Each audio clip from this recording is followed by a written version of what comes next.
सीमंतोनयन ब्राह्मण भोजन के विषय में गदाधर भाष्यकार ने पराशर माधवीय में धौम्य के वचन उद्धृत करके निर्देश किया है कि यज्ञोपवीत के समय ब्रह्मोदन भोजन, सोमयाग का भोजन, सीमंतोनयन का भोजन, जातकर्म संस्कार का भोजन, नवश्राद्ध में भोजन करने से चांद्रायण करना चाहिए। यहाँ भाष्यकार गदाधर ने मुरारी मिश्र नामक पूर्वाचार्यों के वचन से कहा है कि पारस्कर गृह्य सूत्र के 1.15.9 सूत्र में तो ब्राह्मण भोजनम जो कहा है वह कर्मांग ब्राह्मण भोजन के विषय में कहा है, ना कि इष्ट जन कुटुंबियों के विषय में कहा है। अत्र भोजनम प्रायश्चित्त मुक्तम पराशर माधवीये धौम्येन ब्राह्मणोदने च सोमे च सीमंतोनयने तथा जातकर्म नवश्राद्ध भुक्त्वा चांद्रायणं चरेत् इदंच कर्मांग ब्राह्मण भोजन विषयन नातुष्ट कुटुंबादि भोजन विषयमिति मुरारी मिश्राः। इस पर चतुर्वर्ग चिंतामणि प्रायश्चित्त खंड में स्मृतिकार देवल ने विशेष कहा है कि चूड़ाकरण और सीमंत संस्कार में संस्कार की समाप्ति बीणा गाथा कर्म समाप्ति संकल्प से 48 मिनट अर्थात मुहूर्त के बाद भोजन करे तो दोष बताया है कि सुरापान तुल्य है।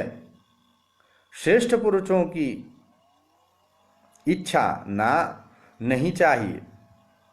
सीमंत पुंसवन और चौलकरण में जो भी असगोत्री यजमान के गोत्र से भिन्न जनों को ही भोजन करने से यह दोष लगता है। चौलकर्मणि सीमंते मुहूर्ताद भोजनम परम सुरापान समम प्रोक्तम अतो निच्छन्ति सूरयः देवलः। इस विषय पर मार्कंडेय जी का कहना है कि कर्म समाप्ति के एक मुहूर्त के बाद भोजन करने में तप्त कृच्छ्र और मुहूर्त से पहले सहस्र गायत्री का विधिपूर्वक जप ब्राह्मण को करना चाहिए।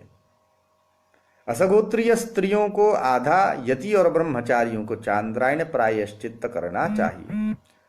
सुमुहूर्तात् परं तप्तां तत पूर्वं वेदमातरं जप्त्वा शुद्धिमवाप्नोति सहस्रं विधिपूर्वकम् इति मार्कंडेय। स्त्रीणाम् अर्धम् यतीनांच व्रतीनां चांद्रमुच्यते इति हेमाद्रौ। जहाँ प्रायश्चित्त में गायत्री का जप कहा हो वहाँ स्त्रियों को क्लीम प्रणव लगाकर, अनुपवीतियों को ह्रीम प्रणव लगाकर पुराणोक्त गायत्री मंत्र का जप करना चाहिए। क्लीम अथवा ह्रीम यो देवः सवितास्माकं मन प्राणीन्द्रिय क्रियाः प्रचोदयति तद्भर्गं वरेण्यं समुपास्महे, इस प्रकार से कहना चाहिए।